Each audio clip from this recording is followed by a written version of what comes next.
Hello दोस्तों। आइए आपके बीच एक नई कहानी लेकर आए हैं।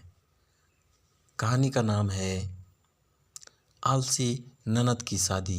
यह एक फैमिली स्टोरी है। अगर आपको हिंदी स्टोरी, मोरल स्टोरी या सास बहू स्टोरी सुनने का शौक है तो इस कहानी को पूरा ज़रूर सुनिए। तो चलिए हम कहानी की तरफ चलते। शीतल, ननद जी अब उठ भी जाओ, 9 बज चुका है। आज तुम्हारी शादी है ना? पायल, शादी तो है, मैं क्या करूं? वो तो शाम को है ना। शीतल, लेकिन अभी तो हल्दी की रस्म होनी है, हल्दी के बिना शादी कैसे होगी? पायल, मैं उठ नहीं सकती, बहुत नींद आ रही है। यहाँ हल्दी लाओ और ऐसे ही मुझे हल्दी लगा दो। यह बात सुनकर शीतल को हंसी आ गई। शीतल, ये मजाक मत करो ननद जी, उठ भी जाओ। अब बिस्तर पर हल्दी होती है क्या? इतना भी आलस अच्छा नहीं। पायल हद से ज़्यादा आलसी थी। पूरे इलाके में अपने आलस की वजह से वो फेमस हो चुकी थी। बिस्तर से वो उठती नहीं थी और कभी बिस्तर से थोड़ी देर के लिए उठना भी पड़ जाए तो उसे मौत आ जाती थी। जो अपनी शादी के दिन बिस्तर से उठना चाहे वो कितनी आलसी हो सकती है, ये तो आप समझ ही सकते हैं। खैर, कुछ महीने पहले की बात है, जब शीतल ने इस घर में बहू बनकर पहली बार कदम रखा। तब उसकी सास बिमला ने उसकी आरती उतारी और कहा, बहू एक बार अपनी ननद के कमरे में जाओ, उससे मिल लो। शीतल, हाँ माँ जी जाती हूँ, लेकिन ननद जी बाहर क्यों नहीं आई? विमला, वो बाहर नहीं आती, तुम ही उसके कमरे में जाओ। शीतल पायल के कमरे में गई। पायल सो रही थी। पायल, आओ आओ भाभी, कैसी हो? शीतल, मैं तो ठीक हूँ, लेकिन तुम्हें क्या हुआ ननद जी? अभी सोई हुई हो, तबीयत खराब है क्या? तभी बिमला ने कहा, मेरा नसीब खराब है शीतल। मतलब? बिमला, मतलब इतना आलसी बेटी जो पैदा किया है मैंने, ये आलस के चक्कर में कुछ भी छोड़ सकती है। पायल, माँ अभी से सब शुरू मत करो, सुबह के 10 बजे हैं, मुझे नींद आ रही है, मुझे और 3-4 घंटे सोने दो। बिमला, हाँ हाँ सो जा, पता नहीं तेरी शादी कैसे होगी, कौन शादी करेगा तुझ जैसी आलसी लड़की से। इसी बात से बिमला हमेशा परेशान रहती थी। खैर, उसके बाद शीतल को भी पता चल गया कि उसकी ननद कितना आलसी है। शीतल ने देखा कि पायल सिर्फ बाथरूम जाने के लिए और नहाने के लिए बिस्तर से उठती है और पूरा दिन बिस्तर पर ही पड़ी रहती है। खाना भी उसे बिस्तर पर ही चाहिए होता है। शीतल, ननद जी खाना लग गया है, बाहर आओ। पायल, बाहर अभी नहीं भाभी, बाहर जाते जाते मेरा पैर दुख जाता है, मुझे यहीं पर खाना दो। शीतल, अरे चावल है, अंडा है, ये सब कोई बिस्तर पर खाता है क्या? पायल, मैं खाती हूँ, आपको क्या? आपको जैसा बता रही हूँ वैसा ही कीजिए। मैं अपने बिस्तर पर ही खाना खाती हूँ और उसी बर्तन में हाथ भी धोती हूँ, मुझे यहीं पर खाना दे दीजिए। बिमला, बहू उससे बात मत करो, अभी चिल्ला चिल्ला कर पूरे घर की शांति तहस नहस कर देगी। वो जो बोल रही है वैसा ही करो। इसी तरह दिन बीतता गया और कुछ महीने बाद बिमला ने पायल के लिए लड़का देखना शुरू किया। बिमला, अब तो सुधर जा बेटी, अब तेरे लिए लड़का ढूंढ रही हूँ, थोड़ा घर का काम काज भी सीख ले। पायल, क्या होगा काम काज सीख के? मैं चलते चलते थक जाती हूँ, काम कैसे करूँगी? बिमला, तो क्या करोगी ससुराल में पूरा दिन? पायल, बस आराम करूँगी और क्या। बिमला, और ससुराल वाले क्या कहेंगे? कहेंगे कि माँ ने कुछ नहीं सिखाया, तेरी भाभी को देख, हर काम में माहिर है वो। सब लोग कितनी तारीफ करते हैं तेरी भाभी की, अपनी भाभी से तो कुछ सीख ले। पायल, नहीं माँ, जो मुझसे शादी करेगा उसे मुझसे ऐसे शादी करनी होगी, मेरे बारे में सब कुछ जानकर। बांस में पायल हमेशा जीत जाती थी। जो हाथ पैर चलाने में थक जाती उसे जबान चलाना बहुत अच्छी तरह से आता है। विमला लड़का ढूंढने लगी। एक लड़का पायल को देखने के लिए आया, साथ में उसकी माँ भी आई। लड़के की माँ, अरे विमला जी, अपनी बेटी को तो बाहर बुलाइए। विमला, हाँ हाँ। विमला, बहू पायल को ले आओ। शीतल कमरे में गई और देखा कि पायल बिस्तर पर ही सोई हुई थी। शीतल, ये क्या पायल, मैं 2 घंटे पहले तुमको तैयार होने के लिए कहा था, साड़ी भी रख कर गई थी, तुम अभी तक तैयार नहीं हुई। बाहर लड़के वाले बैठे तुम्हें देखने के लिए। पायल, मैं अभी तैयार नहीं हो सकती, अगर लड़के वाले को देखना ही है तो कमरे में आकर देखने के लिए बोलो।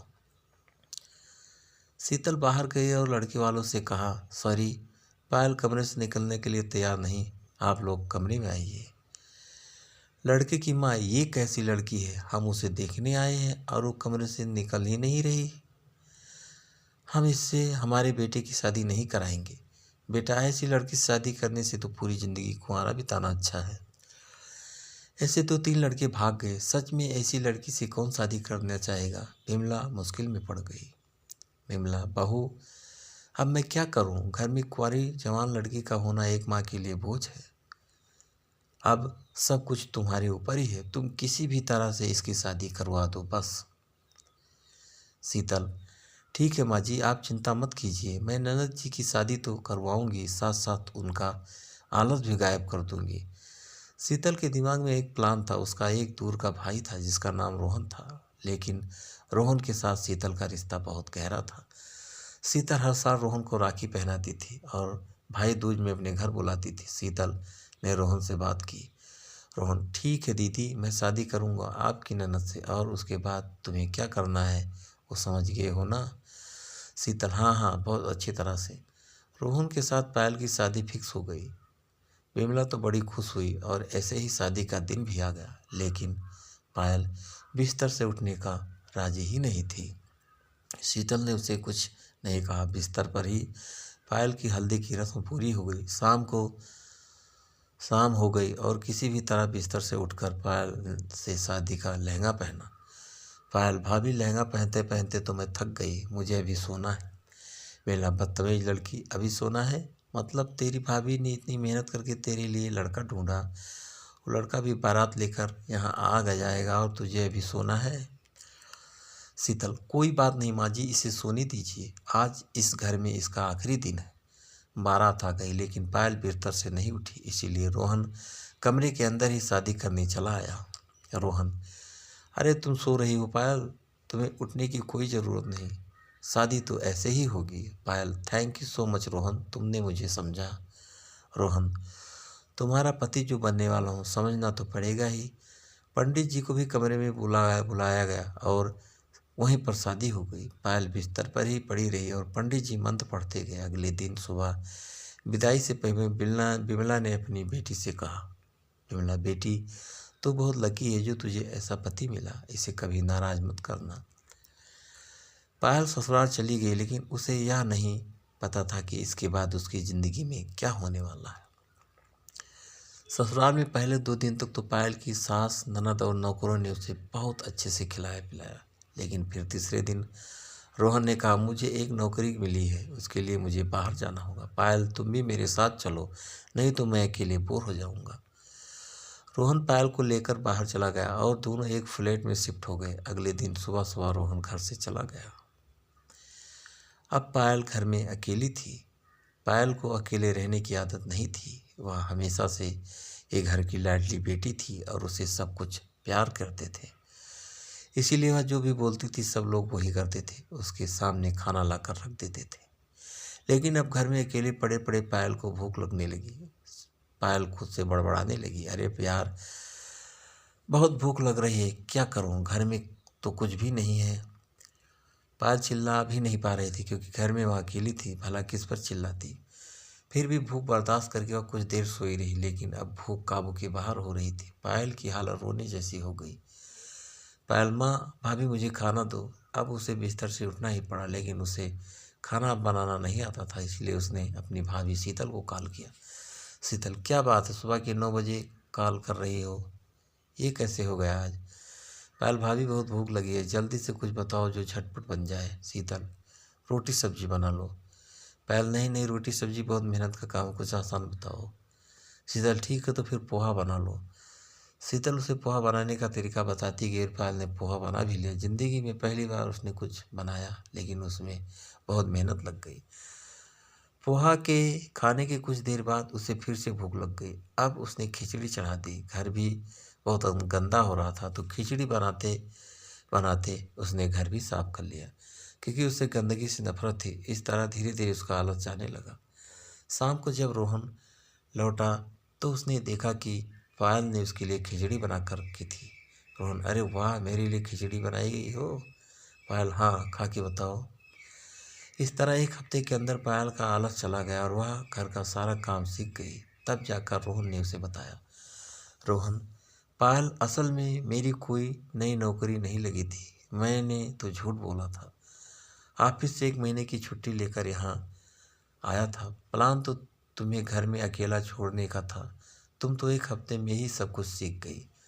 पायल समझ गई, भाभी भी शामिल है ना। रोहन, हाँ, ये शीतल दीदी का ही प्लान था। लेकिन पायल ने बुरा नहीं माना, बल्कि उसने शीतल को कॉल करके थैंक यू कहा। अब उसे काम करने में मज़ा आने लगा था और वह तरह तरह का खाना भी बनाने लगी थी। ये सुनकर विमला के दिल को भी तसल्ली मिली और पायल खुशी खुशी अपने ससुराल में रहने लगी।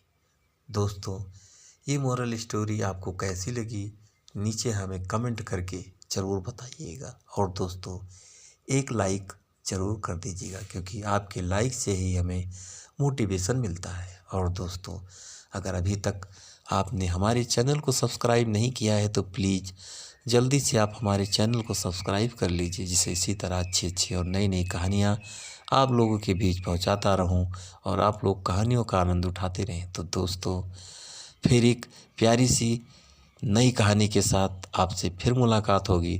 तब तक के लिए